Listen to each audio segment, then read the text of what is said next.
apabuloba epo ade achanana o Kilisto Yesu mumba jimwimpe libwa chendera oh yo yo yo Kilisto mulunda tamba maluonso oh mwanetu imansha biudina wewe Bwana Kristo.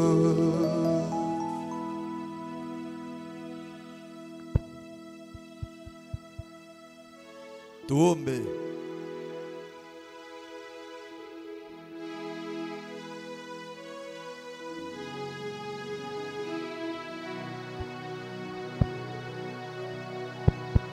Prions. Notre Dieu et notre Roi, nous sommes très heureux de nous retrouver dans ta présence ce soir. Un homme peut rassembler les autres hommes et manquer quelque chose à leur dire. Mais toi, tu nous as rassemblés ce soir parce que tu as quelque chose à nous dire.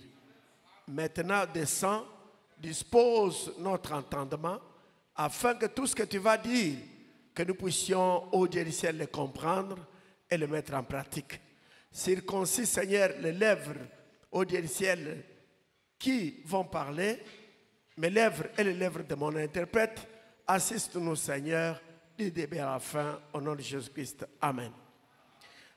Nous allons prendre dans Genèse, ouvrir nos Bibles dans Genèse 14. Kitabu ya Mwanzo.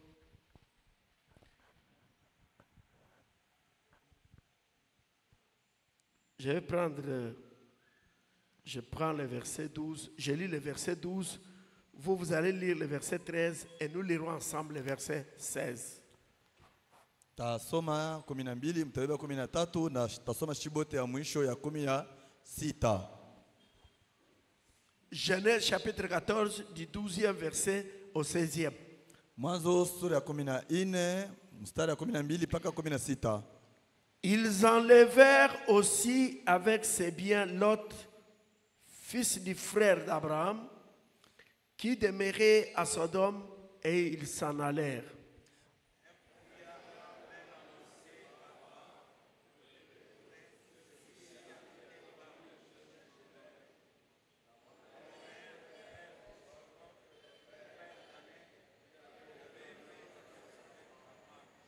Dès qu'Abraham y apprit que son frère avait été fait prisonnier, il arma 318 de ses plus braves serviteurs nés dans sa maison et il poursuivit les rois jusqu'à Dan.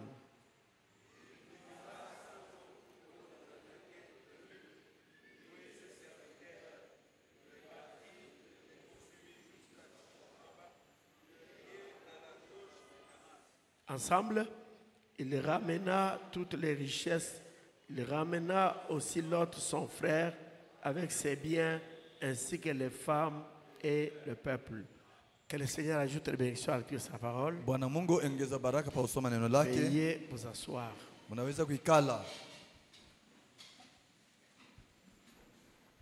Je vous avais dit que dimanche, nous sommes en train de parler sur possédant toutes choses, mais nous avions pris dimanche le sous-point sur les combats. Na dinimionyesha mjuma sema tunasema hapa kushika vitu vyote na tunaweka kanuka kidogo yenye kutia kishina ya vita. Nous avions montré qu'après la séparation entre Abraham et Lot, tunaonesha sema kisha kuachana kwa Abraham na Loti, Abraham était parti au désert, Lot a choisi d'aller à Sodome. Abraham akaenda mjangwa, Loti akaenda kule ku Sodom. Et là, il y a eu des problèmes. Na kule akapata mashida. Il y a des rois qui avaient attaqué le pays. kulikuwa wafalme wakuja kushambulia mji et ils avaient emporté Lot, sa femme et ses filles. na wakaenda na Loti bibi yake na binti bake. Et Abraham qui avait dit à Lot, nous sommes des frères choisis. Si tu veux monter, je descends. Si tu veux aller à gauche, je vais à droite. Abraham akaonesha ndugu yake Loti, sema tuko banduku, kama unapanda mimi nashuka, kama unashuka mimi napanda, unaenda kushoto unaenda kulia. À cause de la querelle qu'il y avait eu entre le serviteur d'Abraham et ceux de Lot. Kwa ajili ya fitina ilikuwa kati ya watumishi wa Abrahamu na watumishi wa Loti. Et comme Abraham, Lot était parti, Vile Loti alienda, Dieu est venu maintenant, il est apparu à Abraham pour la seconde fois. Mungu anakuja kuonesha Ibrahim juu mara ya pili. Nous avions montré que Frère Abraham disait, Tunaonesha sema ndugu Abraham alikuwa anasema aussi longtemps que Lot était à côté d'Abraham, Dieu restait éloigné d'Abraham. pale Lot, Abraham alikuwa karibu na Loti, Mungu alikuwa mbali na Ibrahimu. Parce que le père d'Abraham était décédé, Juu babaka Ibrahim alikufa, mais Lot lui était encore là. kwa lakini Loti alikuwa pale. Parce que Dieu est resté éloigné, parce que Dieu n'avait pas appelé Lot. Na pale Mungu alikuwa anabakia mbali naye njoo Mungu ashikuita Loti. Mais quand la séparation avait eu lieu, Pale kwa chana kulikuwa la Bible dit Dieu lui apparut de nouveau. Biblia imesema Mungu akamonekania tena. Mais vraiment me dit que si vous vous séparez de vrais croyants, vous aurez des ennuis. Na ndio masema ukiachana na Mkristo wa kweli, wewe utapata paka magumu. Et là où il était parti à Sodome, il y eut des ennuis. Na kule kaenda kwa Sodoma akapata magumu. Les rois sont venus, ils ont attaqué la ville, ils ont emporté Lot, sa femme et ses filles. Wafalme wakuja kushika mji, kubeba Loti na bibi yake na batoto bote akaenda. Et quand cela avait eu lieu, Na ile ikafika, il y a eu un fouillard. kulikuwa ule likimbia. Au lieu d'aller combattre, Pale ya kwenda kombanisha, lui il a fui. yeye anakimbia. Et quand il a fui, Pale anakimbia, il est allé voir Abraham. akaenda kuona Ibrahimu. Il est allé dire à Abraham, Akaenda kuonesha mais Ibrahimu, tu es assis ici. unekala hapa. Mais ton neveu est enlevé. Mwipo wako bana mnyangula wanaenda naye. Sa femme et ses filles Na sont bibi yake enlevées. na wabinti wake. Et même c'est bien. Hata bitu Il a yake perdu vyote. même ses biens. Anapotesha vyote. Abraham n'a pas frotté les mains pour dire Abraham sikusema sema unaona sana. Alléluia. Oh haleluya. Il s'est joué de moi. Alikuwa Ses ananichezea. serviteurs se sont joués de nous. Batumishi wake wananichezea. Voilà ce qui lui est arrivé. Ndio ile namfikia. Il n'a pas dit ça. Ina pas fait hapana. Quand on lui a appris ce qui est arrivé, Pale wanamaanisha ile, la Bible dit Biblia imesema Abraham a rassemblé 318 serviteurs nés dans sa maison. Abraham akakusanisha 318 ya watumishi walizalika nyumbani mwake. Et frère me dit que c'était des fermiers, des éleveurs, des bergers. Ils n'étaient pas des militaires. Ndio sema balikuwa bavukaji, bakulimaji, benye kwa chana. Hapakuwa baskari hapana. Il leur a dit, Akabaonesha mon frère a été enlevé. ndugu yangu banaenda naye Sa femme et ses filles. bibi yake na wabinti wake. Maintenant, Sasa, nous devons aller à leur poursuite. tunapasha kwenda kukombana. Et la Bible dit, Na Biblia imesema il divisa son groupe là. akakabula ile makunji yake. Mais ces gens sont allés combattre avec quoi? Bale bantu kaenda kukombana na wafalme. Avec des couteaux rouillés. Akomana na wafalme na mabisu. Frère na me dit que mipanga. les couteaux qu'ils avaient ramassés dehors sur lesquels les pluies étaient tombées. Ni mipanga ile balilokota barabara wafa balikuwa navyo tu. Et c'est pourquoi nous avions montré Ndio pale tulionyesha avec sema. Frère Branham Na ndugu Branham. que Abraham est allé à la recherche de Lot Ibrahim akaenda kutafuta Loti. parce que Juu Dieu avait donné le pays à Abraham Mungu alipatia nchi kwa Ibrahimu. et Lot faisait partie du pays. Na Loti alikuwa ni sehemu ya nchi ile Mungu alimupa. Il était aussi une part du pays. Alikuwa na yeye sehemu ya ile nchi. Donc, Tuseme Abraham avait le droit hapa alikuwa na d'aller madaraka combattre les ya rois kwenda kumanisha adui pour ramener Lot ya kurudisha Loti. parce que Lot faisait partie Juu Loti du alikuwa pays sehemu ya nchi que yake. Dieu lui avait donné. Ndila Mungu alimupa. Et nous avons montré dimanche Na tulionyesha ushiko ya yenga sema avec le prophète na nabii pamoja que dès que nous devenons des chrétiens, pale tu tunakuwa Bakristo, lisons ça pour continuer maintenant. turudie mbele kwa Mkongo tuisome juu tuendelee mzuri. Nous avions lu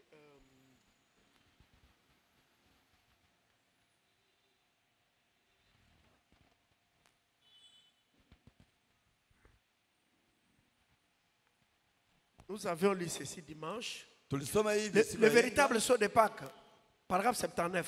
Les chrétiens ne demandent pas la facilité. Bukristo ana njia ya mwepesi. Nous ne sommes pas, tant de promesses sont faites aujourd'hui parmi les chrétiens, Kuna kwa malako mingi nafanisha mubantu leo kwa Kristo. tant de ministres promettent de fausseté aux gens. Batumishi ya mingi bena laka bongo kubantu. Si seulement vous venez à Christ, tous vos problèmes seront réglés. Kama tu unaamini unakuwa kwa Kristo, maisha yako yote, mamambo yako yote itaisha. C'est moi qui vous le dis. Shemina ameonyesha hiyo Quand wazi. vous venez à Christ, Ukikuwa kwa Kristo, c'est alors qu'il commence les problèmes. njoo pale mamambo inaanza. C'est alors que vous mettez un uniforme, Njoo pale unavala sukuta. que vous prenez un fusil Unabeba sasa et munduki. que vous allez sur le champ de bataille. Unaenda sasa kufitina na vita. Ce chemin chrétien n'est pas un lieu fleuri d'aisance. Njia ya Bukristo ana saa kitanda yenye kuweka na maua ya kulala tu kupumzika. C'est une bataille qui commence dès l'instant où vous vous engagez. Ni vita inaanza ile siku yenyewe unaanza kuamini. Et qui s'achèvera quand votre esprit sera libéré par la mort. Na vita yako ili itaisha ni paka ile siku roho yako yotoka ndani ya mwili yako kupitia lufu. Vous n'êtes pas à un pique-nique. Weye hauna fasha michezo. Vous êtes sur un champ de bataille. Unawaza kujua sema uko kumvita. Et c'est ainsi qu'il nous est promis des choses. Njoo vile balituajia bitu. Vous n'êtes pas à un pique-nique. Amuna kumichezo. Vous êtes sur le champ de bataille. Muko kumvita. Beaucoup de ministres promettent de fausseté aux gens Batumisha mingi banalaka bintu ya bongo kubatu. en leur disant, Muko baonesha sema venez à Christ. muje kwa Kristo. Dès que vous donnez votre vie à Jésus, Kama tunakwenda kwa Yesu, tout va bien marcher. mambo yenu yote Tout va yanaisha. marcher comme sur des roulettes. Yote vitatembea pa tumipeto. Tous vos problèmes seront résolus. Mambo yenu yote itamalizika. Frère Branham dit non. Nduba yamasema pana. Dès que vous devenez chrétien, Kama unakuwa c'est Mkristo, alors que les problèmes commencent. njoo pale mambo inaanza. Et c'est pourquoi nous avions dit, Na tulisema ujenga sema. parfois les gens se découragent. Malengine bantu Ils banafezesha. pensent que quand on devient chrétien, Banawazia sema unakuwa Mkristo. le diable le craigne. Shetani enabongopa. Frère Branham dit non. Ndio Quand masema vous pana. devenez chrétien, Kama unakuwa Mkristo, vous avez porté l'uniforme. unavala sukuta. Vous avez pris le fusil unabeba pour bunduki. aller au front, Ya kwenda pour kumvita. aller combattre Ya kwenda Satan. kumanisha shetani. Si vous vous mettez à dormir, Kama unalala, à penser que kuwaza sema, parce que vous êtes devenu juu chrétien, unakuwa Mkristo, Satan va vous craindre, shetani atamiongopa. vous tromper. Unalanda. Une église séduite par le monde. Kanisa yenye kutongoza kwa dunia. Paragraphe 8. Mstari ya 8. Rappelez-vous, Kumbukeni, nous ne sommes pas à un pique-nique. hatuko kwa michezo. Nous sommes plutôt sur un champ de bataille. Hapa shie tuko kumvita. Nous sommes où? Mais vous ne priez pas. Auombe. Vous dormez toute la nuit, vous ne priez pas. Unalala usiku mzima auombe. Et après, oh, mes affaires sont bloquées. Bien, Oh, il y a blocage. Vite, Oh, il faut vite, chasser vite. l'esprit de blocage. Nifungushe mpepo. Oh non, frère Branham a déjà prié pour nous. Nduba amasha Alors, tuombe. comme il avait déjà prié pour vous, Alituombe sasa. ne pleurez pas. Ushilie lwako. Vous allez entendre partout. Il y a l'esprit de blocage. Il y a... Mpepo ya vifungo. Vous allez Mpepo ya trouver vifungo. dans un foyer l'homme faible dans la prière, la femme faible dans la prière. Unakuta jamaa na bibi na bwana bote bazaifu mu maombi. Même à l'église ici, Hata mu kanisa humu. pour prier, c'est un problème. Bila kuomba tu hii nguvu. Un homme faible, sa femme faible, Bwana mzaifu, bibi et mzaifu. ils sont là, ils se plaignent toujours. Beko pale bena lialia. Les gens prient. Bantu bena Si omba. tu es debout, tu pries. Kama uko Tu es fatigué. unachoka. Mets-toi à genoux. Twanga magoti. Tu pries à genoux. Unaomba Si tu magoti. es fatigué, Kama unachoka. tiens-toi debout. Shimama. Prie. Omba. Nous ne sommes pas un pique-nique. Hatuko Nous kumichezo. sommes sur le champ de Tuko kwa bataille. kiwanja vita. Si ça n'entre pas, ce n'est pas possible. Kama ibi abiya kuingia. Ce n'est pas un pique-nique. Ana michezo. Dès que vous devenez chrétien, Kama tu unakuwa le Mkristo, diable ne craint personne. shetani angopake muntu. Il n'a pas eu peur de notre Seigneur. Ashikongopa hata Bwana Yesu Il n'aura Kristo. pas peur de vous et de moi. Ashitakongopa mie wala mie. Nous sommes plutôt sur un champ de bataille. Hapa tuko kiwanja vita. Bien des gens pensent qu'une fois devenus chrétiens, Batu bengi banaweza sema kama nakuwa Bakristo. c'est tout ce qu'il leur fallait faire. Njoo yote ilibaombea Que le wafanye. problème est réglé pour toujours. Mambo inaishililia Et pale. que comme ils sont chrétiens, Sasa vile ni Bakristo. tout ira comme sur des roulettes. Vyote vitaanza kutembea teke teke sa. Ne Table vous vipeto. mettez jamais cela en tête. Mushiweke mawazo ya vile vile mukichwa yenu. Ça, c'est la bouche autorisée qui parle. Ni kinywa yenye kuruhusiwa Ne Mungu vous inasema. mettez jamais cela en Mawazo tête. ya vile shimingie mubichwa. C'est pourquoi vous allez entendre, vraiment, oh, mes côtes sont perdues. Unashikia mtu sema point yangu inapotea. Moi, Mie on ne m'a pas délibéré. aba ni délibéré. Mais vous n'êtes même pas capable de prier pendant 30 minutes. Weye hauwezi kuomba hata dakika 13. La prière, Maombi tu. l'arme que Dieu nous a donnée. Sila ile Vous Mungu n'êtes pas anatupa. capable de prier pendant 30 minutes. Hauwezi kuomba dakika Mais vous 13. allez toujours vous plaindre. Unapenda baya Vous kulialia. vous plaignez auprès de tel, auprès de tel. Unalialia kubantu. Chacun de nous a des problèmes. Kila muntu kuna mambo. Chacun de nous est combattu. Kila muntu Il n'y a anakumanishwa. personne que le diable craint. Hakuna ule muntu shetani anamongopa. Est-ce que vous dites amen? Unasema mina. Chacun de nous est combattu. Kila muntu wote ni mwenye Personne ce soir ne kumanisha. peut dire que lui n'est pas combattu. Hakuna ule atasema sasa mimi hapa nikumanisha pana. C'est pourquoi vous allez même entendre certains messages. Oh! Vous avez beaucoup de combats. Vous avez beaucoup de combats. Uko na vitu, uko na vitu. Oui! Ndiyo. Nous ne sommes pas un pique-nique. Nous sommes sur le champ de bataille. Hatuko kumichezo, tuko pa vita. Kiwanja Lorsqu'on vita. oublie ça, Kama quand tunasaulika il y a un hiyo, petit problème, kama mambo en inakuya, tout cas, nous, on souffre beaucoup. shie tunateswa sana. Les- Maana tuteswa. Vraiment, les maladies, Magonjwa, il y a des blocages. Go before. Oui! ndiyo. Mais nous sommes sur un champ de bataille. Tuko pa kiwanja vita. Il faut combattre. Inabidi kombanisha.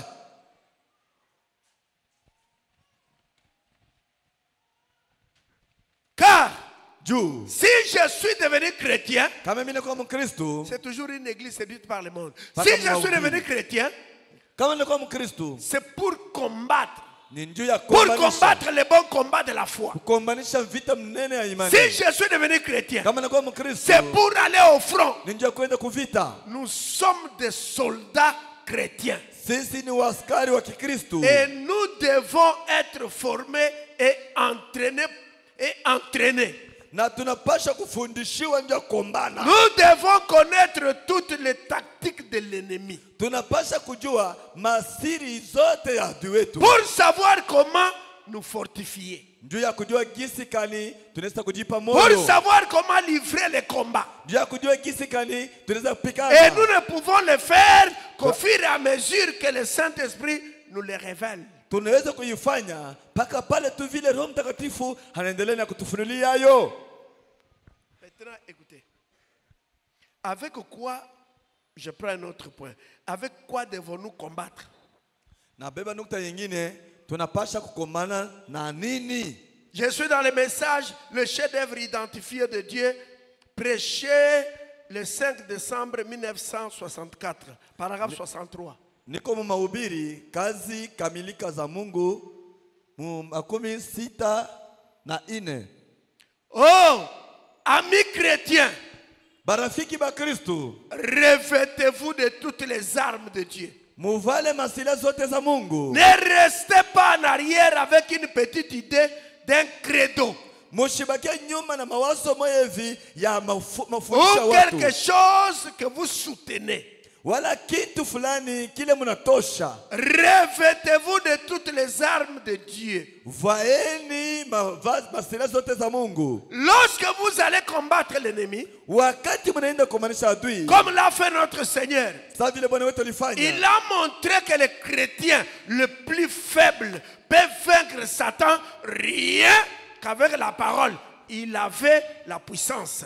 Yesu alionyesha sema hata mkristo wa mzaifu ule sana anaweza kushinda shetani huyu mpaka na hii neno. Ndio neno imekuwa na uwezo. Il aurait pu frapper Satan comme il l'aurait voulu. Angepika shetani na manja yote alipenda. Mais il ne s'en est pas servi. Ashikutumikisha mazawadi. Il a simplement pris la parole anatumikisha tu neno. et il l'a vaincu avec cela. Na anawina shetani nayo. Il est écrit. Inandikiwa. Il est écrit. Inandikiwa. Partout il est écrit. Mubyote inandikiwa. Ainsi, il a vaincu Satan par la parole de Dieu. Anawina shetani na neno la Mungu. Le conflit entre Dieu et Satan. Fitina kati ya Mungu na shetani. Prêché le 31 mai 1962. Ya mutare 31 mwezi ya 4 makumi sita na mbili. Paragraphe 62. Makumi sita na mbili. Et regardez ce qu'il en est. Ce n'est pas réservé exclusivement à une ou deux personnes dans une église. C'est pour chacun de nous. Chaque croyant a le droit de se servir de la parole pour combattre l'ennemi partout où il le rencontre.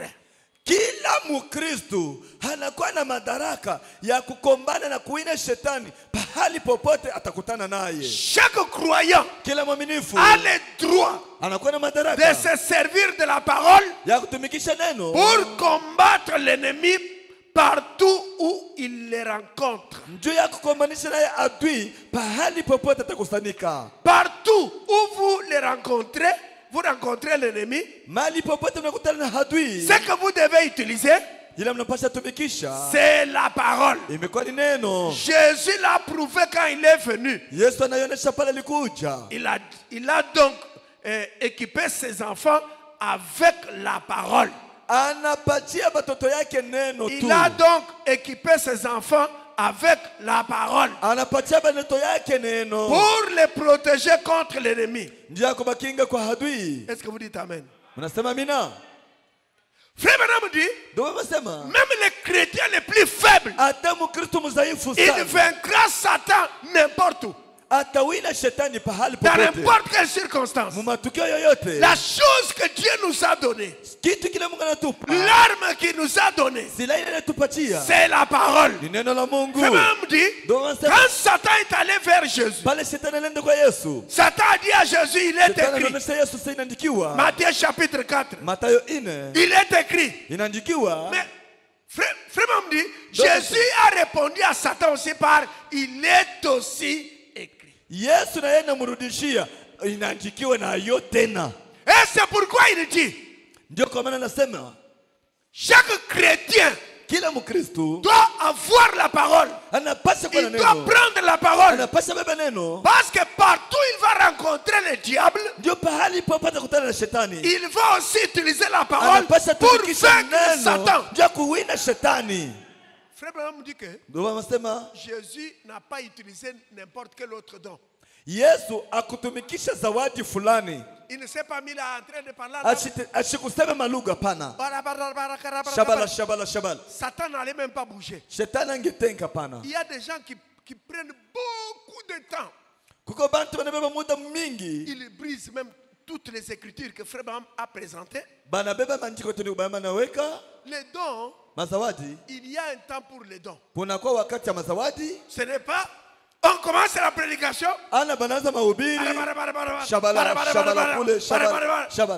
Mais nous sommes où? Moi je me pose la question. Est-ce que le prophète n'a pas prêché dans cet âge? Nous ne sommes pas autant de juges où n'importe qui doit faire ce qu'il veut. Non. Dans Corinthiens, livre de correction, Frère Branham dit, ne basez pas votre foi sur les dons. Non. Nous aimons les dons, mais notre foi n'est pas basée sur les dons.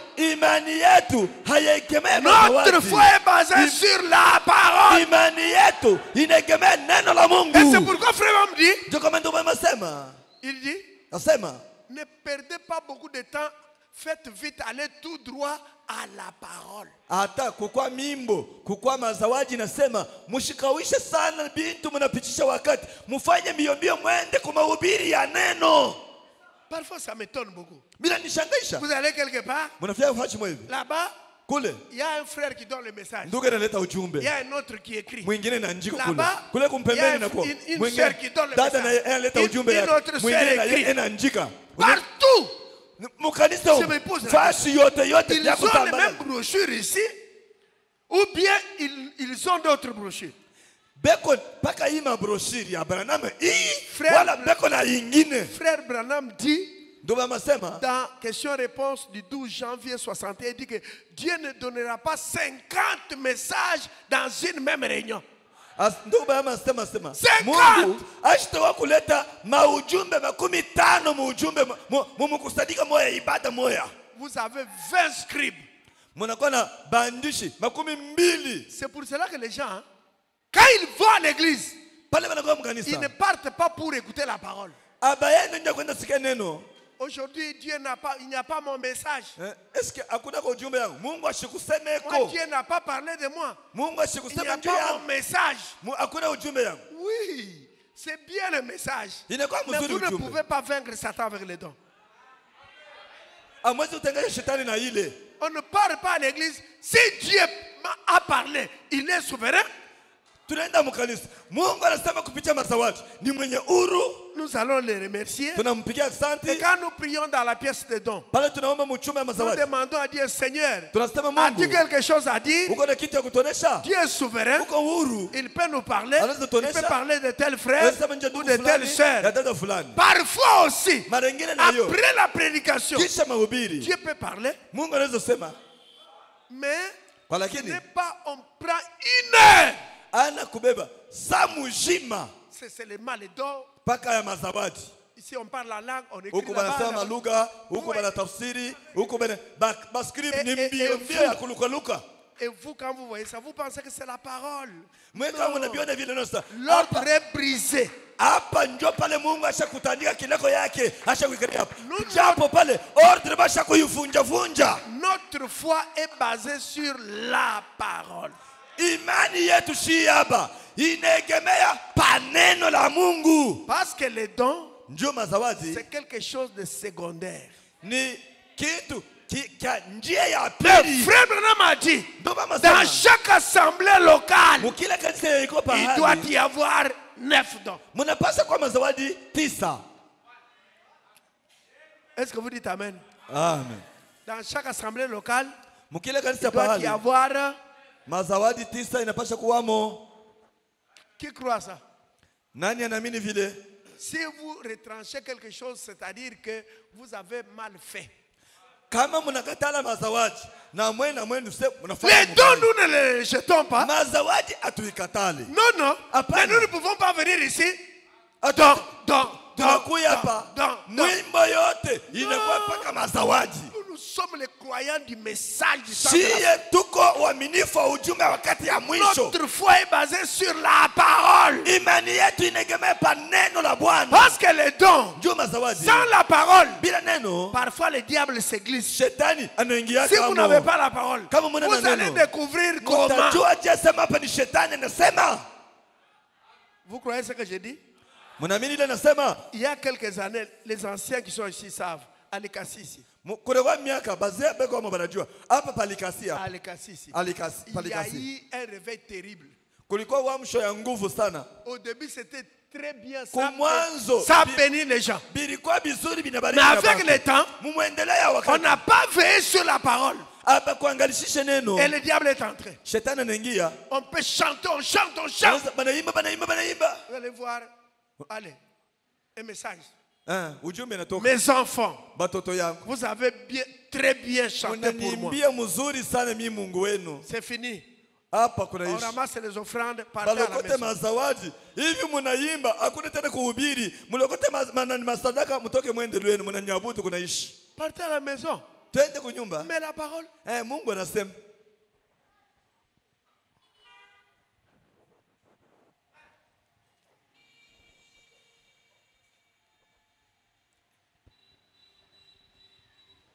Nous devons faire très attention. tunapasha kusopoka. Vous devez connaître la parole. C'est pourquoi un chrétien du message, il doit lire la Bible.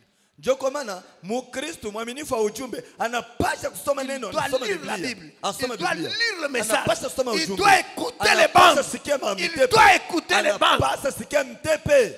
Vous ne connaissez pas la parole? Haujui neno? Devant un témoin de Jéhovah. Mbele ya mshuhuda wa Yehova unakavuku. Parce que vous ne pouvez pas dire au témoin de Jéhovah, écoutez ce que le prophète dit. Non? Ndo mshuhuda wa Yehova tamaanisha sana ndugu banana Lui, il vient avec la Bible. yeye anakuwa na Biblia. Parlez avec lui. Sumure na Biblia yako. Vous fouillez pourquoi? Mnakimbia ndio nini?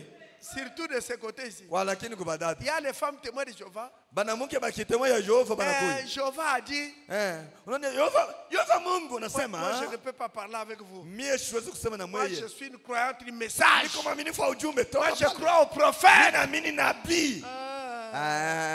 Mwikale naye. Musumure naye. Ni mwanamke sawa wewe. Elle te donne des versets, tu lui donnes aussi. Analeta verset, unaleta yako. Vous savez pourquoi vous fouillez? Mnabakimia Parce kujua que vous nini? ne lisez pas la Bible. Ni njoo amusomake Biblia. Il y a même certains frères, Kwa na banduku hapa. un témoin de Jéhovah les suit, Mshuhuda il se fâche. anampata. Ndugu anashirika juu ya kutusauver. Toi, tu connais quoi? Moi, j'écris au message. Mimi naamini ujumbe. Mimi ujumbe. Tu as écrit au message, prouve, explique-lui le message à travers la Bible. Wewe unaamini ujumbe. Beba sasa ujumbe ile na Biblia. Umufasirie nayo ishikie. Nous avons eu des gens derrière la chair qui nous ont négligés, qui nous ont repoussés. Ne lisez même pas la Bible. Nous, c'est le message. Mais le message vient de la Bible. Tunakuwa na bantu kwa mimbali huku banasema mshisoma hata Biblia. Ujumbe yenyewe si inatoka mu Biblia. Un croyant du message doit lire la parole. Mwaminifu wa ujumbe anapasha soma neno. Il ne peut pas faire une semaine sans méditer. Asiwezi kufanya juma ye ashisome ashifikiri kwa Un jina croyant neno. du message peut se renfermer même un après-midi. Il est en train de lire, il prie. Il lit, il prie. Le soir, il sort. Mwaminifu wa ujumbe anaweza kuwa anaingia munyumba hivi, anarifungia, anasoma, anaomba, anasoma, anaomba. Ni magharibi ndio anatoka. De 14h à 18h30, il lit, il prie. 14h, il lit, il pas prie. 18h30. Il lit, il prie. Enasoma, Nous sommes sur les champs de bataille. Tuko mumvita bakwetu. Maintenant, on dort toute la nuit, on n'a pas prié. Busiku mzima nalala uombe. On prie 2 minutes, on dort. Dakika mbili unaomba Et unalala. après, on se plaint. Kisha unaanza ulialia. C'est pourquoi, aujourd'hui, vous allez entendre, on soupçonne des frères du message. Oh, ils ont touché au fétiche. C'est parce que les gens ne veulent pas, n'aiment pas prier. Leo hii ni nini? Bantu unaweza kuna ndugu wa ujumbe sema yeule eko sa anaingia mumadawa na hii bantu musululi ya bantu vingine. Ni nini? Abapende kusome ujumbe na kuingia ndani ya ujumbe banatafuta uwezo kwingine. Avec quoi devons-nous combattre? Avec la parole. Tunapaswa kwenda kombana na nini kumikono? Na neno la Mungu. Même les chrétiens les plus faibles. Hata Mkristo mzaifu sana. Mettez vous-même ce que vous pensez. Un chrétien faible. Weka mbele Frère dit, il vaincra Satan n'importe où, dans n'importe quelle circonstance, avec la parole. Sema ubebe buzaifu bwako bwenye buli unaweza kuweka hata bwaje. Asema Mkristo hata mzaifu waje. Ye atawina shetani. Fasi yoyote hata mjambo yaje paka na hii neno hii. Mais il faut la parole. Inabidi neno, mais il faut aussi la foi. Kisha kupata neno, unapaswa kwa na imani ya kuiamini aseme ni ya kweli.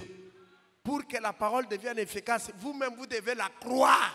Njoo ya kusema neno ya Mungu itumike pa weye, inabidi wembele mweye uiamini. Possédant toutes choses, c'est le point suivant. Vitu vyote. Paragraphe 64. Mon problème, c'est de placer ma foi sur ce que Dieu a dit. Ni kuegemea imani yangu pa kile Mungu anasema. Ça m'appartient. Hii anasema ni yangu ni yangu. Écoutez. Sikieni. Je vous lis d'abord dans Dieu a pourvu à la guérison divine, à la guérison pour cette génération. Mahubiri, Mungu anatayarisha matunzo ya kimungu mu hii kizazi hiki. prêché le 19 juillet 1954. ya mu 54. Je suis au paragraphe 18 et 19. Le problème des chrétiens aujourd'hui, c'est qu'ils ne se rendent pas compte de ce qui a été pourvu pour eux. Mambo ili kuna ba Kristo leo ni kusema bo abaya tambua kusema Mungu mwenyewe alibapatia nini. Beaucoup de gens ne se rendent pas compte de grandes gloires et de grandes puissances auxquelles il a été pourvu pour eux. Bantu ba mingi hapa habaya tambuaka makapambi ya utukufu na uwezo ya munene ile Mungu alibeba anabawekea. Venir à Jésus-Christ, Kuja kwa Kristo c'est comme marcher dans une galerie marchande. yikusa unatembea mkimagazin kia kinene kikini marshe kia kinene Par ici, huku ou dans un très grand magasin. wala muduka ya munene Si sana. quelqu'un me donne un grand magasin, Kama, ici, dans une galerie marchande, kama muntu ananipatia kimagazin kia kinene anasema huku ubebe ni hiki ni kyako et qu'il me disait, na ananyonyesha tout ça c'est à toi. asema hiki kyote ni kyako. Eh bien, Mzuri. la chose suivante que je ferai, Mnajua kile kia kwanza ce tafanya serait de les parcourir pour découvrir ce qui m'appartient. tajunguluka amo mbele muile kimagazin kenyewe nione bile benye bananipatia muhi magazin ni binini bile liko amo ndani ni binini Ce qui est mien. yenye kwa mzuri C'est pareil en Christ. shinjo vile ndani ya Kristo. Lorsque vous devenez chrétien, Pale wewe unakuwa mkristo vous sillonnez.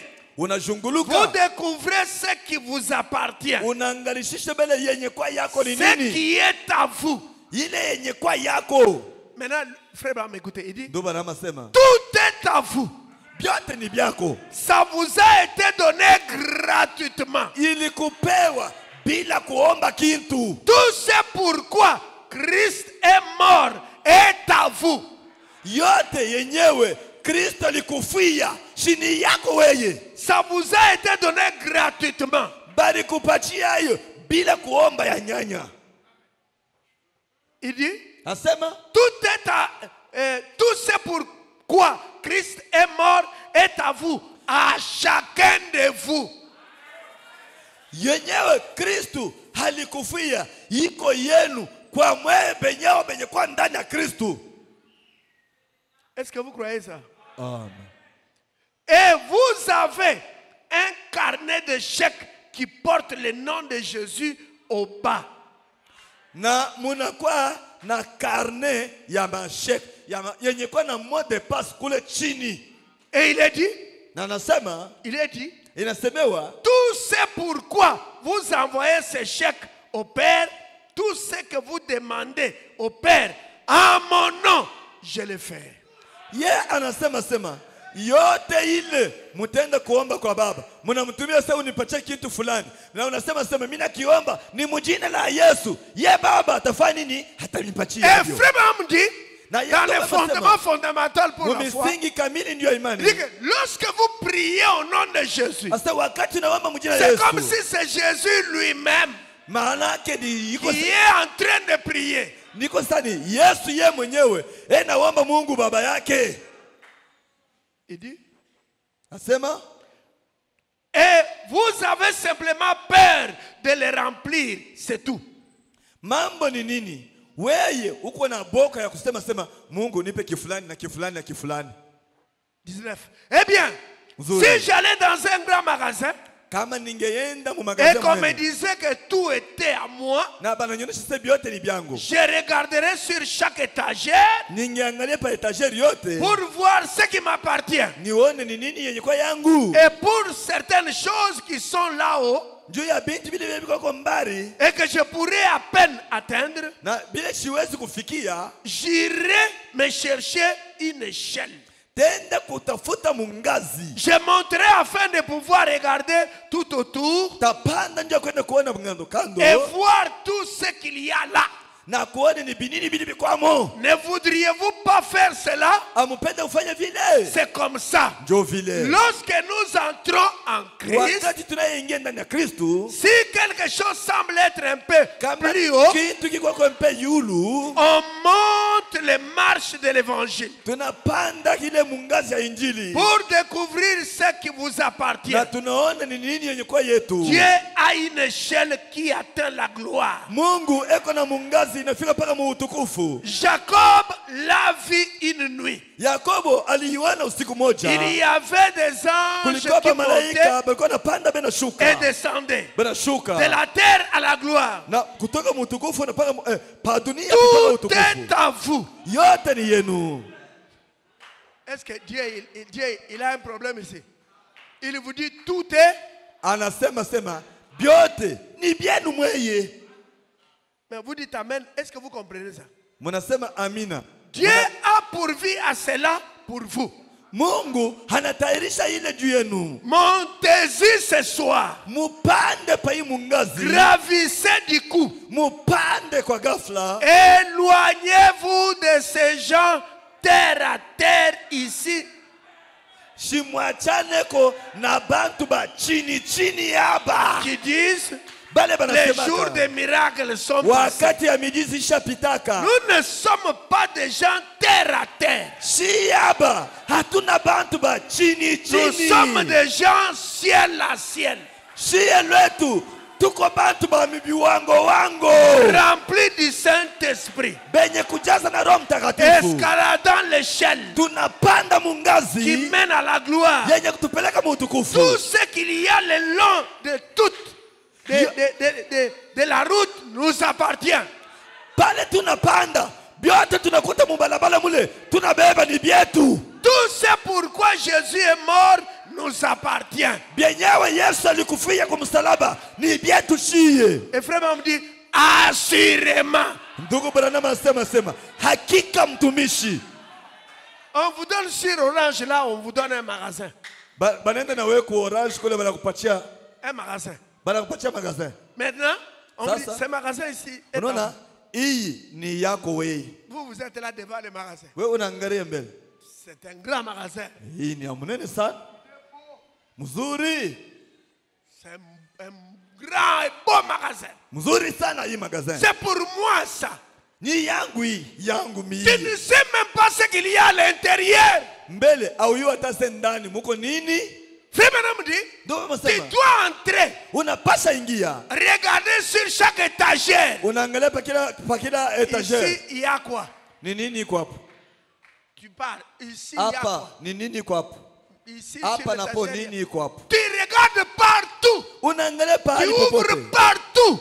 Pasi zote. Tu dois ouvrir partout. Unapasha fungula. Pour connaître ce qu'il y a dans ce magasin Juu ya qui kujua t'appartient. binini biko hapo benye kwa byako. Tout t'appartient. Byote ni byako. Mais si la chose est à un endroit Kama surélevé, kintu kiko kwa yulu, montez l'échelle de Jacob. panda mungazi ya Yakobo. L'évangile. Injili. Qu'est-ce que Dieu a dit dans la parole? Mungu anasema nini ndani ya neno lake? Et frère me va plus Na loin. kama maneno mbali. Il dit, Anasema nous ne sommes pas des gens terre à terre.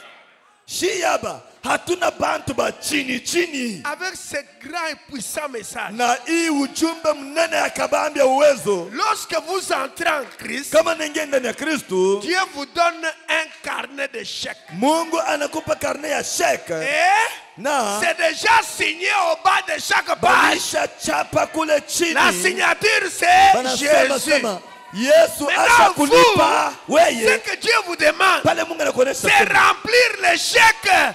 weye yaja ile sheke banania. Qu'est-ce que vous voulez? Unatafuta Si c'est nini? la guérison, Kama ni matunzo, mettez la guérison. weka matunzo Si kule c'est la chini. voiture, Kama ni la gari, voiture. sema Si gari. c'est une parcelle, Kama ni une mpango, parcelle. sema mpango. Si ce sont les habits, Kama ni les mavazi, habits. sema ni mavazi. Il vêtit les lys de la vallée. Kama yeye anavala maua la bonde, Il peut te vêtir. anaweza kuvalisha.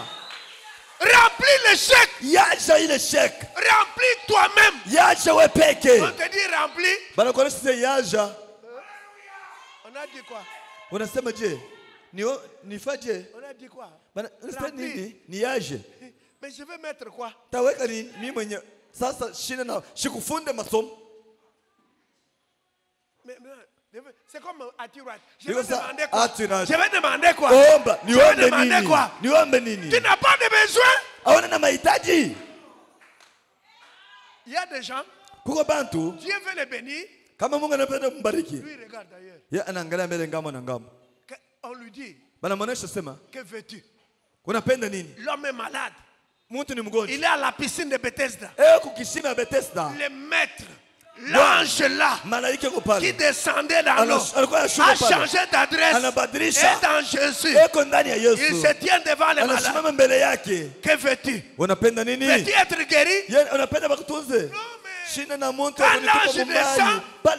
il agite Pale malaika l'eau. anashuka, Maintenant, anatekesha maji. quelqu'un d'autre entre dans l'eau avant Mwingine moi. anaingia mwa kwanza. Je n'ai personne Ni shina na pour muntu me prendre. wa kunibeba. Ce Na ne sont pas les explications qu'on cherche.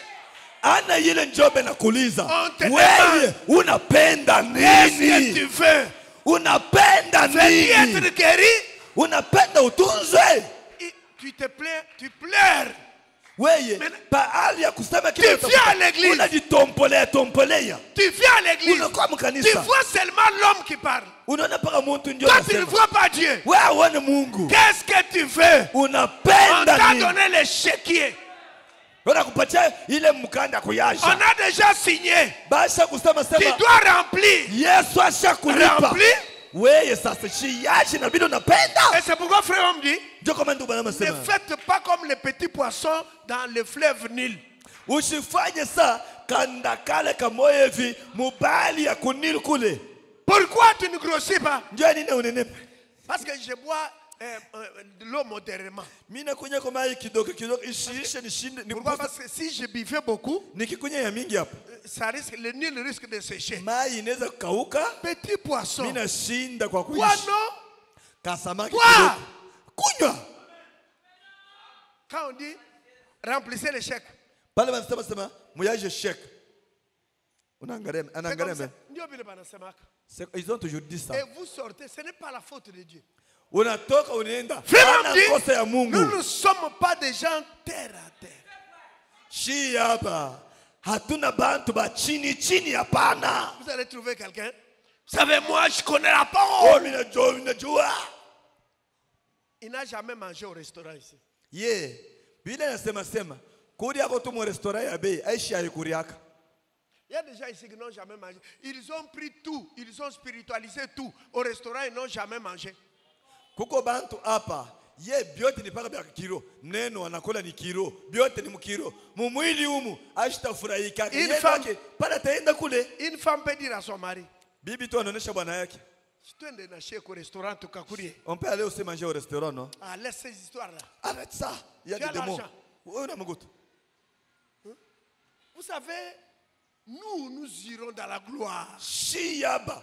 Kuko tutakula vyakula vya malaika bene tutenda mutukufu. Ces gens-là qui préparent dans le restaurant sont des païens. Bale bapagano ndio benepika mu resto.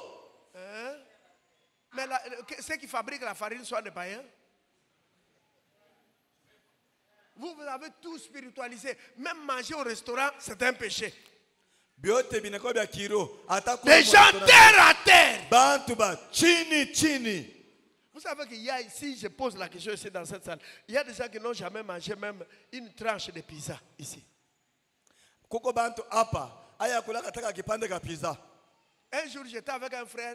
Si le frère est là, qu'il me pardonne. J'étais Kama avec ndio un frère. Ndugu na ndugu. Je lui dis, Namuuliza, ça c'est quoi? hii ni nini? Il dit, ah ça je ne connais pas. Hivi shibidio lo. Tu ne connais pas? Ni nini? Ça s'appelle concombre. Hii ndio concombre ile ya Israël voulait retourner en ile Égypte pour aller concombre manger balipenda le kule mu concombre. Misri ile. Ndio concombre hii. Vous êtes là.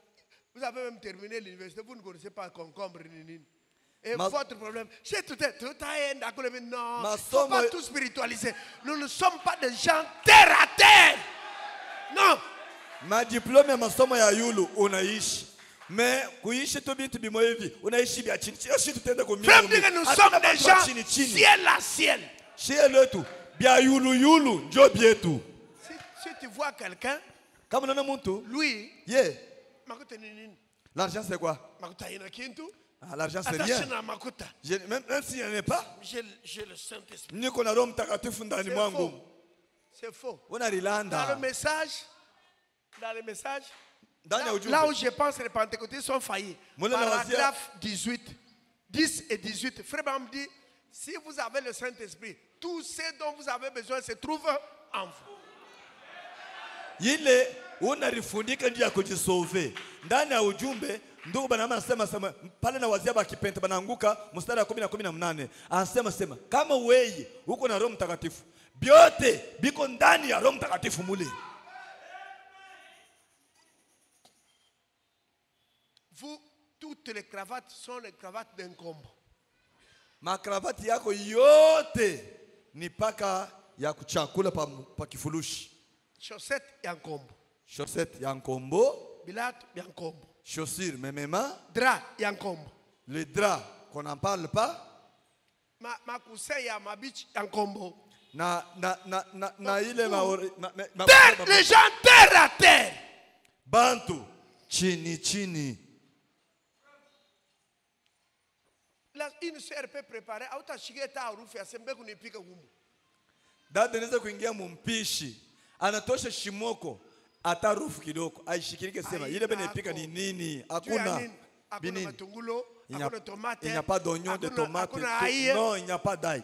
Tout, il n'y en a pas. Pourquoi? Nini? Ah, bile bintu shatu bikuri yake. On n'aime pas Matungulo cela. ni ya nini? Pourquoi d'oignon? Chez tu recommences kumukini, mais rentre au village. Nous sommes chez Funga Bilak Bistako. Wendi sasa kumugini. Quand une femme prépare, il y a des odeurs. Là où vous êtes, vous sentez que non, leo tutakuri. Pale kama tu mama yabo anaingia kumpishi, maarufu inafuatafuata bantu. Inatarisha appétit mu bantu asema maintenant on va manger. Elle préparer des histoires, c'est comme si Binaïvia, c'est comme si Abihivie, c'est comme si Biku Bibichi, c'est comme et puis Louchi pour l'oulev na huko. Et ne chez tout tende kwa bwana. Il faut devait. Tu es là à la cuisine. Tu prépares des choses. De la vie seulement comme ça. Vous voyez, c'est comme si c'est cuit, c'est comme si c'est encore. Vous regardez. Mais même la personne, même la manière que tu es habillé, avec mon tumpa, yakushuka na huko. Non, non, nous irons au ciel. Bon. Sœur, je vous dis la vérité. Dada. Une femme, quand elle entre dans la cuisine pour préparer, elle prend tout son temps pour bien préparer. Dada. Kama tu mwanamke mama wa nyumba anaingia sema haipike kintu kumpishi kule, anabeba wakati yake, anatosha kwa bintu bya kweneana bya vizuri. Leo unipika bukari bwa bien, kesho unakuwa bubichi, kesho kutwa alebuku na mabulu. C'est pourquoi certains frères, ton mari, anende kure kwa ailleurs, il vient, non j'ai déjà mangé. Toi tu te fâches parce qu'il sait que toi tu ne prépares pas bien. Wewe unepikaka leo, unaipika kwa vizuri, kesho unakuwa kwa mama abi, kesho yake itakuwa ya kulekea. Ndio wakati mwevi bwana anasema bon, je ne mange pas ici. Anaprofite anaenda kule, anakwenda kwingine. Oh, tu ne manges pas mon repas. Repas ni aje. Tu devez savoir préparer. Si unapasha kujua kupika. Et tous vous les jeunes filles, oh, ni unaenda kwa kweli, ni unaenda kwangu, utenda kwako unayuku kupika. Zaidi mwe babinti, je vais aller aussi chez moi, je pars chez moi. Chez toi, utepika biaje, unayuku kupika? Moi j'ai déjà compris que si une maman ne sait pas préparer, elle ne sait pas non plus enseigner à ses enfants. Parce qu'il y a mwenyewe HBU. Nisha kuelewa kasema, kama unakuta mama shia kupika, atafundisha mtoto je, na yeye atenda paka vile binaendelea. Faut demander, non? Si unauliza kama uyo kintu. Tu pars chez une sœur. Ekunipika chou. Chou unaangalia vile kunipi. Unaenda kwa dada anapika chou inatoka saa ya je. Si unamuuliza. Unafanya semblant. Una sura na kusura saa unabijuaka. Et puis quand tu prépares toi, ton mari te il une bintu kani. Ouais, comme on a bipika, le mari a mettant dans la bouche, il a difficilement à discerner c'est quoi, c'est des choux. Placez votre foi sur la parole. Bon, mweka imani yenu paneno. Possédant toutes choses, 64. Mon problème, c'est de placer ma foi sur ce que Dieu a dit. Mambo yangu ni kuweka imani yangu pa kile Mungu anasema. Ça m'appartient. Ni yangu. Je vous lisais ici pour que vous sachiez. Abraham, quand Dieu lui a donné le pays, Abraham a circulé pour voir ce qu'il y a dans le pays. Si Dieu dit que voilà toutes les richesses ou toutes les bénédictions pour lesquelles Jésus était mort à la croix sont à vous, vous devez chercher à les connaître quelles sont ces bénédictions-là? Wakati Mungu yeye anasema sema mabaraka yenyewe yoyote ile Yesu alikufia msalaba ilikuwa ni yenu, unapasha mbele ushunguluke utafute ile mabaraka ni mabaraka kani. Je poursuis ce qui m'appartient. Mimi nafuatilisha Amen. yenye kwa Eh bien, yangu. lorsque les gens qui sont malades voient cela, Kama bantu wenye kwa magonjwa wanaona hii, la maladie est presque terminée à l'instant même. magonjwa na yote itakimbilia paka pale Voyez-vous? hapo. Certainement. Ndio. Même message paragraphe 105. Eh bien, Mzuri. quand vous montez là, Pale mnapanda kule, que faites-vous? mnafanya Quand hivi. vous allez exactement comme Abraham l'a fait, Kama mnaenda sawa vile Ibrahim il est alifanya. monté là avec cette promesse. Anapanda kule na ile aji. Écoutez comment Abraham prie. Oh Dieu, Oh Mungu, tu m'as dit que c'est à moi. unanionyesha sema hii ni yangu. J'ai la foi dans ta promesse. Nakuwa na imani ndani ya neno lako, malako yako. J'apporte ta parole. Naleta neno lako. Tu as promis ceci. Unaajia hii. Tu as dit, Unasema demandez ombeni et vous recevrez. na mtapokea. Cherchez Tafuteni, et vous trouverez. mtapata. Demandez Tafuteni, et l'on vous donnera. ombeni mtamipatia. Frappez Pikeni et l'on oti, vous ouvrira. watamifungulia. Mais voici, Mimi Seigneur, ninapika Bwana. je suis ici. Niko hapa. Je frappe à la porte. Napika mlangoni. Je cherche. Natafuta. Je demande. Naomba. Il faut que je le reçoive. Napaswa ipokelea.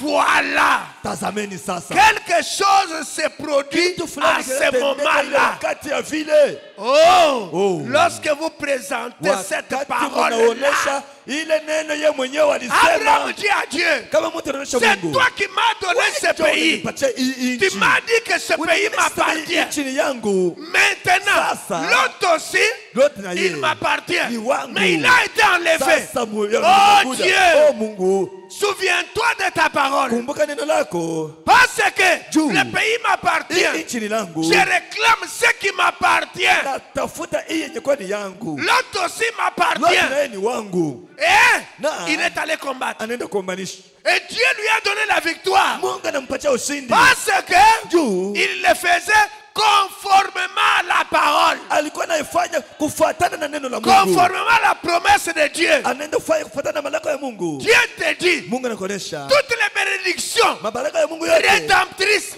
ilikuwa pour ni lesquelles Kristo. Jésus était Ile mort tulikufia sont à toi. inakuwa ni yako. À chacun de vous. Kwa kila mmoja wenu. Est-ce que vous dites Amen? Amen. Mais si vous marchez à pied, ce n'est pas la faute de Dieu. Kama una naye ni anakosa Mungu. Si Kama nous n'avons pas de belles maisons, ce n'est pas la faute de atona Dieu. manyumba bora anakosa Mungu. Le message ne doit pas rester dans la tête.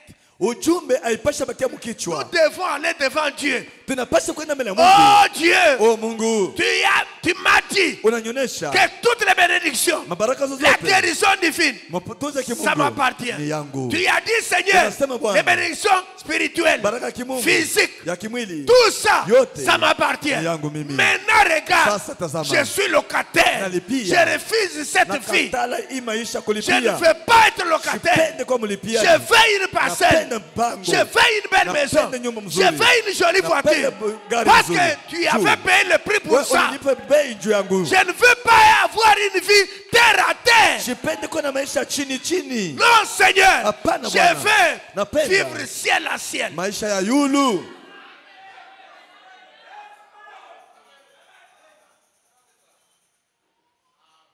Tu pars quelque part, tu vois les restaurants.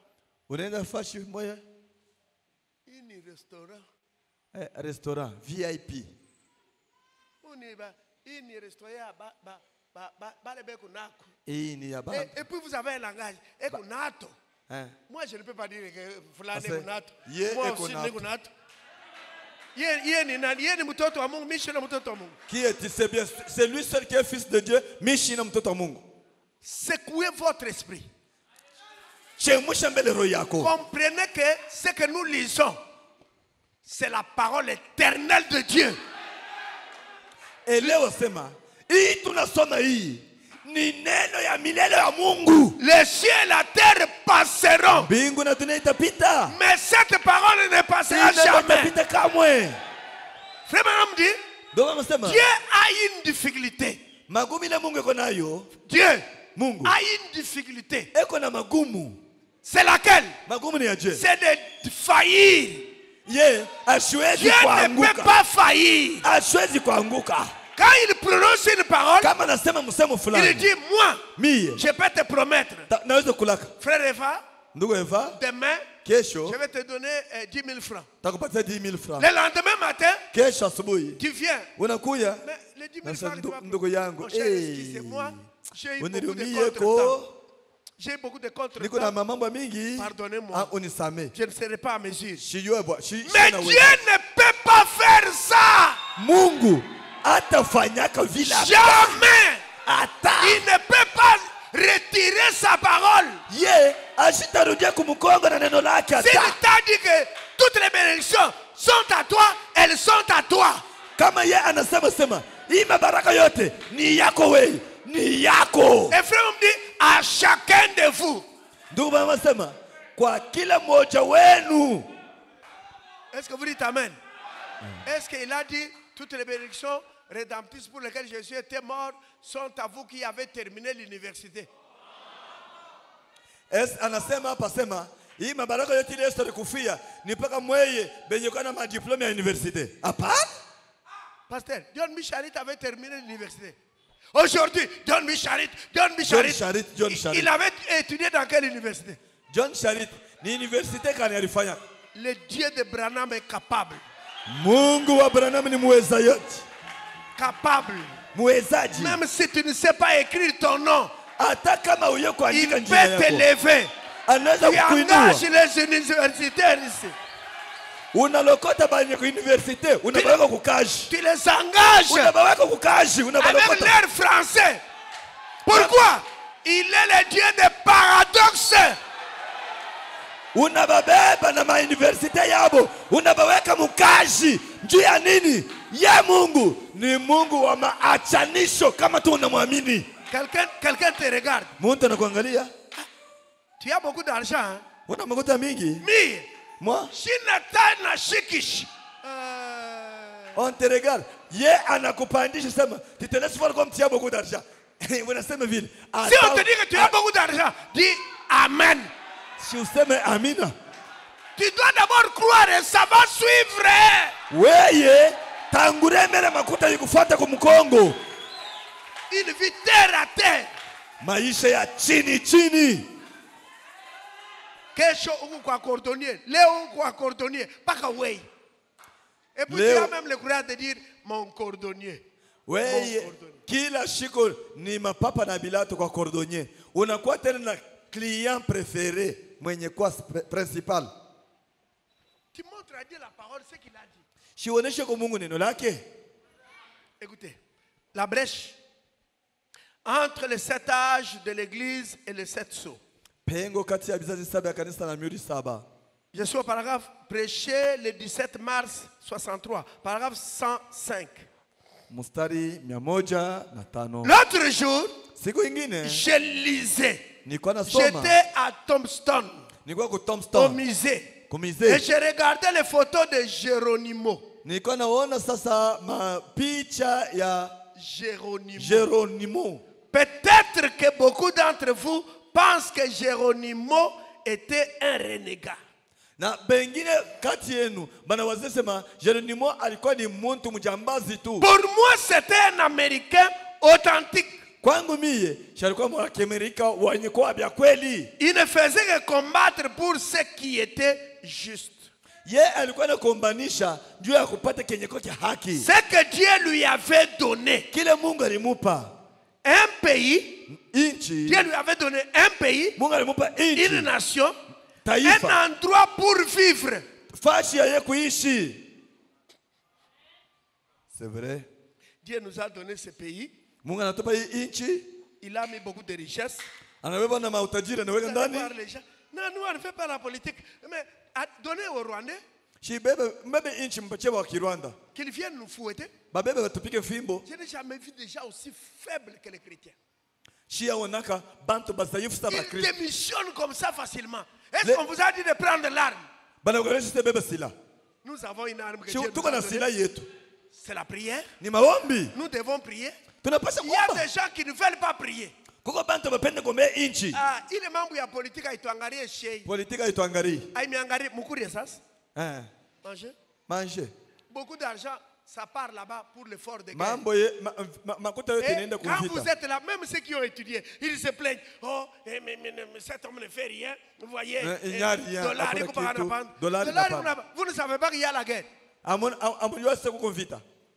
Je me pose beaucoup de questions. Na Mais nous juliza. avons étudié avec vous pourquoi. Tulifundia nini? Dollar, il n'y a pas il faut un guide, il faut un guide. Mais il y a la guerre, non? Vita shi kwako. Priez, vous ne priez pas. Kuomba muombe. Que les Rwandais viennent, Baki Rwanda bakuye. qu'ils commencent à nous fouetter avec vous. Batupiga na mwifimbo. Et là, vous allez comprendre. Un jour, j'étais parti au Kassai là-bas. On me dit, bale batoto. Tu fika. Tu na pikana film. Tumbuyulu. Que les Rwandais viennent nous fouetter. Nirenda Kasai shiwa wanasema tule tubakadoko tulikoyaka tunapika tutoto unekala hivi nafanya kosa banakularisha chini tumbo yolo fimbo. Pardonnez-moi pour ce que je vais dire. Que Dieu me pardonne. Vous savez que les Belges avaient écrit des livres comme quoi ils ont dit que les Tutsis sont plus intelligents que les Bantous. Les Bantous ici, ils se trahissent tout le temps. Surtout les Congolais, se trahissent tout le temps. C'est ce que nous savons faire, les Bantous. Belge banandika kitabu asema bantu batutsi beko na akili kupita bantu haba. Bantu beko paka na trairana bo benyewe kila wakati. Surtout les Congolais. Zaidi wa Kongomani. Un Congolais, il cherche son bonheur. Il ne voit pas le bonheur, non, lui, son bonheur à lui.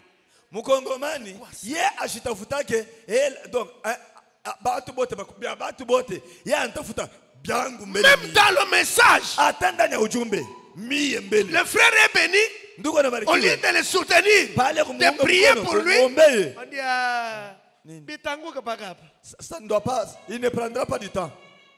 Bitanguka. Bitanguka. Nous avons quel esprit? Ni mampepo ya Dieu. Il y a des gens qui ne suivent pas les informations. Pour eux, c'est un péché. Information. Mais il a un gros diplôme où je suis licencié. Suivre les informations, il ne suit pas. Prier pour le pays, il ne prie pas. Pourquoi? Ça ne nous regarde pas. Ça ne nous regarde pas. Mais manger. Manger. Moi, je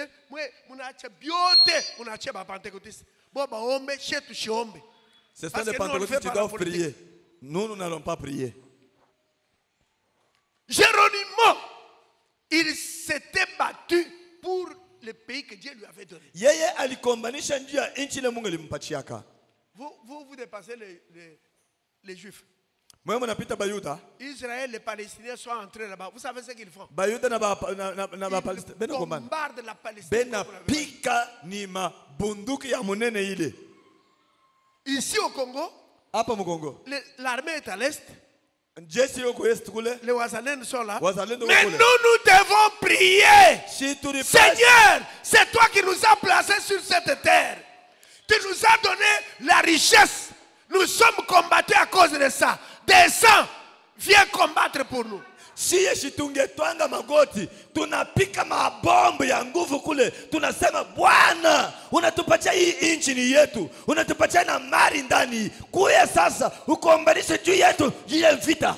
Exode 14:14, Dieu dit à Israël, je combattrai pour vous. Kutoka 14:14 Mungu anaonyesha Israeli, mimi nitakombanisha kwa ajili yenu. Nous sommes là indifférents. Si vous étiez à l'est, vous allez prier comme ça. Nos frères qui sont là, vous voyez, on a tué une femme, elle est morte, mais l'enfant est au dos en train de pleurer. Et vous avez un cœur, vous dormez calmement. Vous avez quel genre de cœur?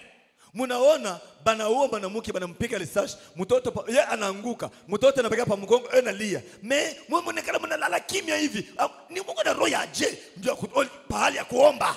Le Dieu qui avait arrêté la deuxième guerre mondiale les 11 à 11 heures, il n'a pas changé, il est le même.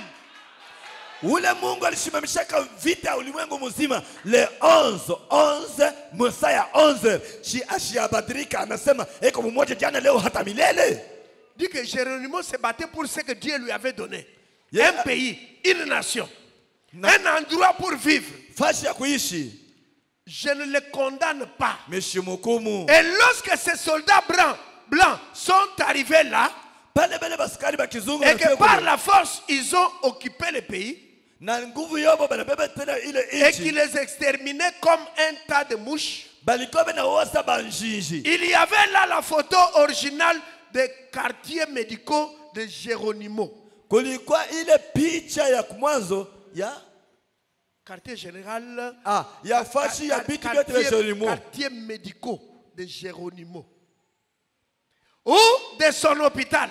Wala ya hospitali yake. C'était 2 ou 3 couvertures étendues sur un peu de prosopis. Ilikuwa kama ni makuvertiri mbili wala tatu yenye kufunika pale.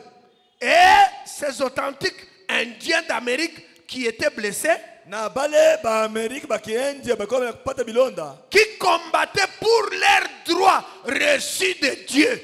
Balikuwa na kombanisha juu ya madaraka yabo ile balipata kwa Mungu. Et Géronimo, Na il Geronimo était là alikuwa pale avec son bébé sur la hanche. na mtoto wake pa mkongo. Et il regardait ses propres guerriers en train de perdre leur sang, Alikuwa naona bapika vita bake bena potesha damu yake. de mourir Bena sans kufa. pénicilline Hapana dawa, ni rien. hapana kitu. Aucun moyen de les aider. Hakuna kisa kubasaidia. D'authentiques Américains Ba Amerika bakibia kweli. placés là par Dieu. Benye kuweka pale kwa Mungu. Et on l'appellerait un renégat. Na leo hii mnamuita sema yeye ni kilulu tu mtu wa bure. Moi, je l'appelle un gentleman. Mimi namuita sema wewe ni kiana mwenye inchi. Même message, paragraphe 109. Ujumbe moja La moja. brèche, paragraphe 109. 109. Tout homme qui se respecte se battrait pour défendre les droits qu'il a reçus de Dieu. Kila mtu mwenye kujiheshimia kama unajiheshimiaka unapasha kukombana juu ya madaraka ile Mungu anakupatia. Toutes les bénédictions rédemptrices pour lesquelles Jésus était mort sont à vous, à chacun de vous, individuellement. Kila mabaraka yote Yesu alikufia msalabani ni yenu kwa kila mmoja wenu mkipekee. Et le prophète dit, tout homme qui se respecte, Kama mtu yote hakujiheshimia, si tu ne combats pas pour les droits que Dieu t'a donnés, tu ne te respectes même pas.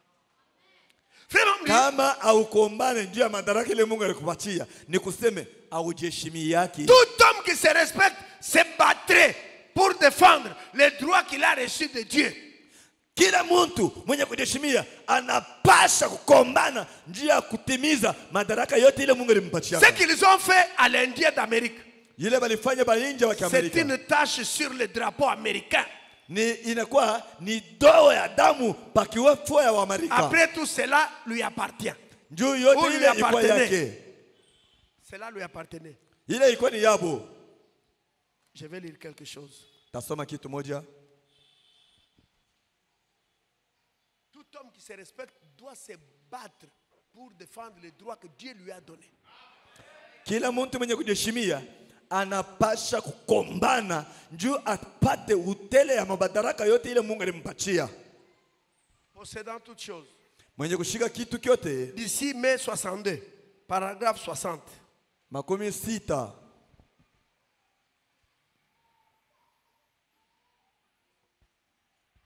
Le prophète dit, Nabii asema, vous direz, mutasema, frère Branham, ndugu Branham, j'ai besoin de la guérison. mimi napenda matunzo. La promesse est votre. Matunzo shima lako ni Mais yenu. si jamais vous obtenez cela, Kama unaipata, vous n'allez pas obtenir cela facilement.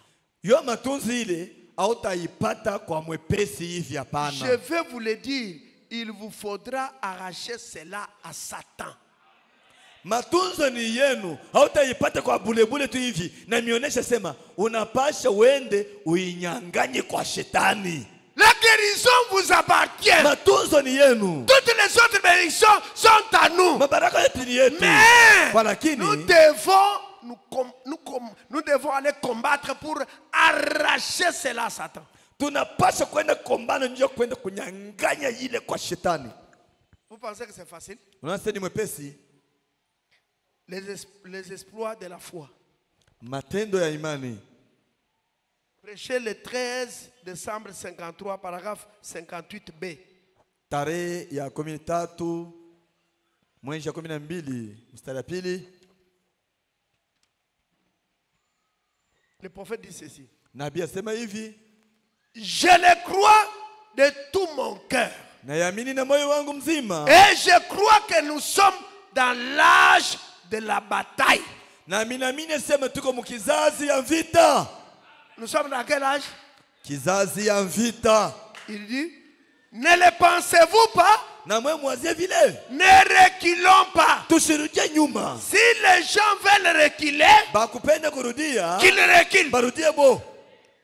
Mais nous, Chie. nous allons de l'avant. Tunaenda kumbele. Amen. Amina. Cela nous appartient. Byote ni bietu. Dieu a dit, Mungu anasema ça vous appartient. ni bienu. Maintenant, allez-y Sasa et mwendeni emparez-vous-en. na mubebe bintu bienu. Ça, c'est l'âge de la bataille. Hii ni kizazi ya Lorsque vita. vous devenez chrétien, Pale unakuwa vous Mkristo. avez porté l'uniforme Tunafuata mfisi. pour aller au front. Kwenda kukombana.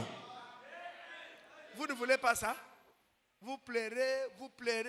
Aufanye Vous vile. allez pleurer Una- jusqu'à ce que vous quitterez la terre. Utalia tina pale utatoka Si dunia. vous voulez reculer, reculez. Kama pale rudie lo. D'ailleurs, dans l'armée, Munji lorsque les gens sont au front, mumvita kama bantu wako kuvita. ils doivent avancer. Banapasa wenda mbele. Si toi tu es devant, Ouais, kama tu uko veux mbele. reculer, Wataka kurudia. moi je t'abats. Mimi nakuua. Nous allons faire comme les militaires norvégiens. Tutafanya saba askari bakinoveje. Quand ils traversent le pont, Pale wanatambuka ils kilalo. bombardent le pont. Banakata kilalo. C'est fini. Comme pour dire, Ni kusema c'est la vie kule ou la mort. wala tunakufa. C'est la victoire wala tunaishi. ou la mort. Wala tunawina, wala banatuwina. Quand vous devenez chrétien, Kama nakuwa vous Mkristo, devez savoir unapaswa jua que c'est sema la victoire ni ushindi ou la mort. wala ni lufu. On ne recule jamais. Aturudi yake. Satan n'aura pas pitié de vous. Shetani ye ashitamishikiriaka buluma hata Même si unalia. vous pleurez, Hata unalia. ça lui fait du bien de vous voir pleurer. Akone unalia. Parce que vous avez quitté son camp. Juu unatoka mkambi lake. Vous vous êtes arrangé derrière Jésus. Unaenda kulipanga ngambo ya Yesu. Ça, c'est l'âge de la Hii ni bataille. kizazi ya vita. Si vous ne voulez pas prier, Kama upende vous voulez kuomba, dormir, unapenda vous kulala, ne voulez pas gêner. upende funga. Si vous voulez reculer, Unapenda rudia. reculez. Rudia lwako. Mais nous, Siye. nous avancerons. Tunaendelea. Nous allons combattre. Tunakombana. Parce que Juu. nous avons un allié de taille. Tunakuwa na mwenye kwanga mwetu wa nguvu. Nous avons un allié de taille. Tunakuwa na kutukomanisha wa nguvu. Avec lui, Msaidizi la wa nguvu. victoire est certaine. Naye pamoja ushindi ni Que kweli. Satan le veuille ou pas, Shetani apende wala pani. tu ne mourras jamais pauvre. Hautakufa maskini. Pour avoir pris position Ndio ya kubeba mpango. pour ce message, Ya hii ujumbe. Dieu de Branham Mungu wa Branham doit t'honorer. anapaswa kuheshimia. Parfois, tu n'as pas la foi. Mara nyingine unaleta na imani. Il te donnera la foi. Atakupatia, anapaswa kupata. La foi, c'est un don. Ile imani ni zawadi. C'est lui qui donne la foi. Yeye ndiye analeta imani. Vous devez avoir l'habitude de dire, Unapaswa vous devez avoir sema. l'habitude de dire, Unapaswa sema. moi je ne mourrai pas pauvre. Mimi sitakufa maskini. Moi je ne mourrai pas pauvre. Mimi sitakufa maskini. Moi, je ne Mimi mourrai pas pauvre. sitakufa Je maskini. vais rouler carrosse ici. Tabulula motoka ya bei. Moi, je vais rouler carrosse ici. Tabulula motoka ya bei. Oui, Ndio. mais c'est pour vous. Si ni mweye Ça ni vous byenu. appartient. Ni byenu Mais mweye. il faut arracher ça. Mnapaswa kubinyanganya.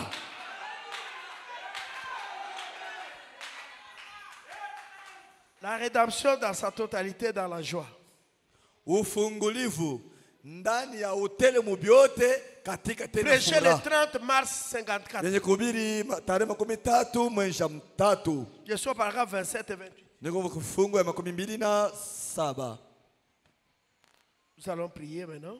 Tutaomba Et sasa. puis, Sasa il y en a beaucoup parmi vous, mes amis, kuko bamingi kati yenu ndugu. qui prient, Banaomba, qui jeûnent, banafunga, mais qui ont peur de prendre possession de l'objet de leur prière.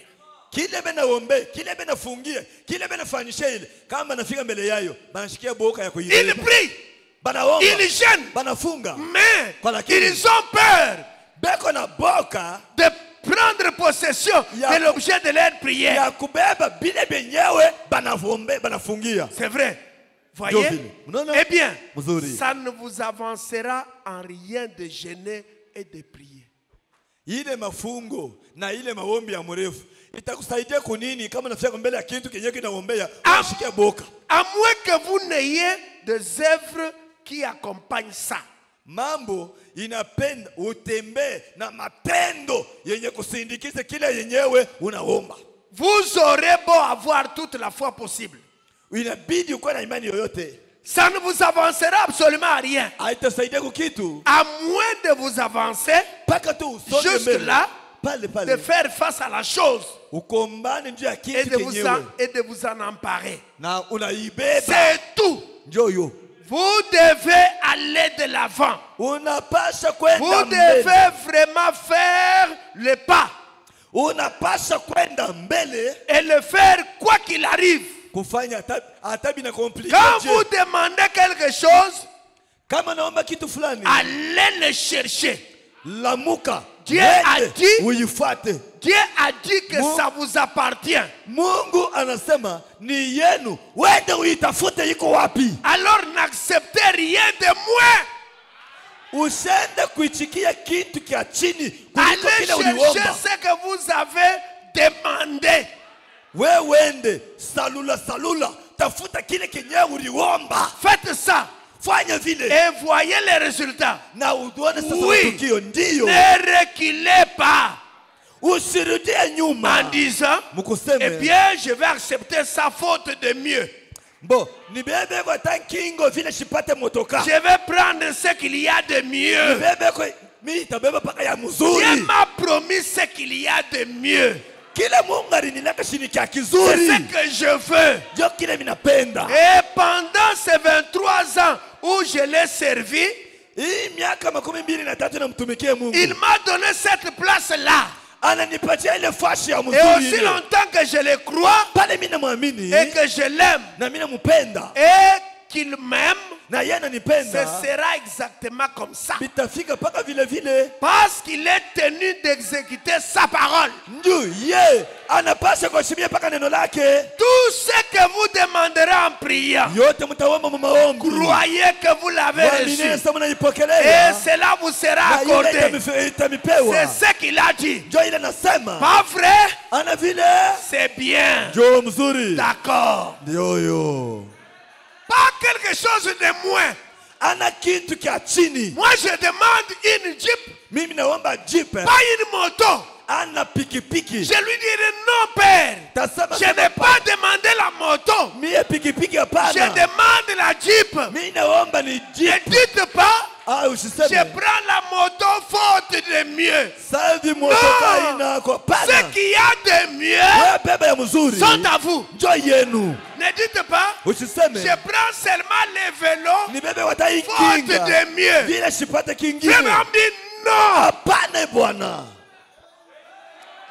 Mais cet âge, Hii kizazi il hiki faut être un aiglon ilikuwa sasa pour se tenir devant le trône. unapasha kusudia kusimama mbele ya Dire à enzi. Dieu, Waonesha Mungu il sema. m'a promis les choses, il m'a promis quelque chose de mieux. Weye baba, ulifungula mkinyo unasema wewe moyo unataka kitu kia kizuri. Pas prendre les à peu près. Sitabeba kitu kia Même chini dire que ne vous chini. contentez pas de quelque chose de moins. Usifurahi na kitu unaomba kia yulu bana kupatia kia chini unafuraha. Hapana. Frère, Ndugu, m'écoutez bien. Que personne ne vous trompe. monte shimilande. M'écoutez bien. L'argent est bon. L'argent a sa place. Makuta, mobinti biote kuna fashi yayo. Tout à l'heure, na bilole. On va construire avec les doigts seulement. Il faut ça. Inabidi vya kubalula. Il y a des gens ici. Kuko bantu hapa. Ils ont même des barbes. Bana wote na Ils mandevu. voient l'avion quand l'avion passe. Ndeke wa anga napita hivi anapita hivi. Ils n'ont jamais même touché l'avion. Hata kuibamba kupembeni hivi. Aya ibamba. Est-ce que Minaland? Est-ce j'ai menti? Il y a des sœurs ici. Kuko badada hapa. Abe Afrika kata kwa aéroport. Hata kukiwanja ndeke yenyewe. Ni Ye aya fika. sema kupanda kwa avion no kufika ta kwa Je aéroport. ne dis Abe pas Afrika. monter à bord. Ye ni kufika kukiwanja ile kuionea hata ya chini. D'abord bengine be kwa abe Afrika kata kolwezi huko. Il y a des autres ici. Hata kukolweza ya fika kako. Bisi ya mulika bana yonaka. Hii ndio bisi ya mulika. Bisi ya mulikapa. Ashi ayonaka bisi yenye kwa na television ndani. Pas quelque chose de moins. Ana kitu kia chini chini. Je veux ce qu'il y a de mieux. Mimi napenda kia yulu. C'est pourquoi Jésus était mort. kenyewe Yesu Je veux ce qu'il y alikufia. a de mieux. Jake kizuri. Ne dites pas, je Usiseme. prends ceci faute de mieux. Non! Nibeba hata hii. Saa hii niliomba shiipate. Ça, c'est Dieu qui nous dit ça. Si Mungu ndio Ne anakuonesha. prenez pas quelque chose, dit, non, je prends faute de mieux. Non! Hata unachoka, usiseme nibeba hata hii. Rudia mu yako ya kumwanza ile, paka ile njoo. Non, frère. Hapana ndugu. La pauvreté, c'est une mauvaise chose. Hein? Bumasikini ni laana. Na weye, na bibi yako, na batoto, batasema na buloji.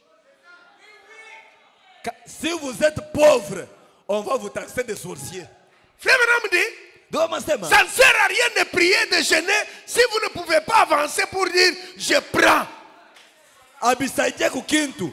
Unaomba, unafunga, pahali ya kwenda sasa ubebe kitu kenyewe, njoo unaanza kuongopa. Unapaswa kwenda unasema mimi nabeba. Je prends ce soir Mimi nabeba hii. la guérison de mon corps. Matunzo ya mwili yangu. Et quand je sors, Na pale mimi natoka. même si je sens des douleurs, je dis, Satan, tu es menteur. Je suis déjà guéri. Uko muongo. Nisha kubeba matunzo Et je yangu. continue mon chemin. Na mimi naendelea na njia yangu.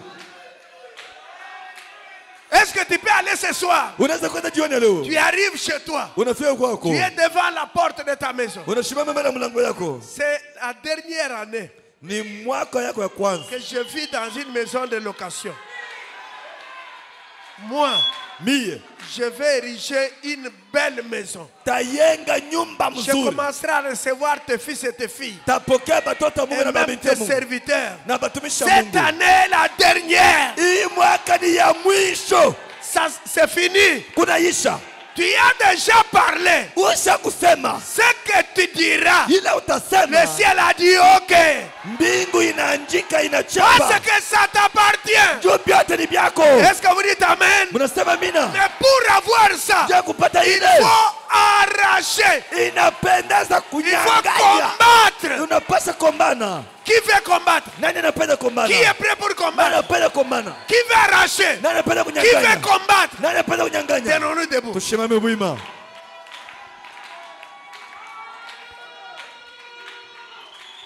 La victoire est dans les sangs. Alléluia. Oh, dans le sang de Jésus Christ est mon sauveur. Mon sauveur, la victoire dans les sangs. Alléluia. Oh oui, chantons gloire et puissance. Oh, alléluia, gloire et gloire à lui l'honneur. Oh oui, à lui l'honneur.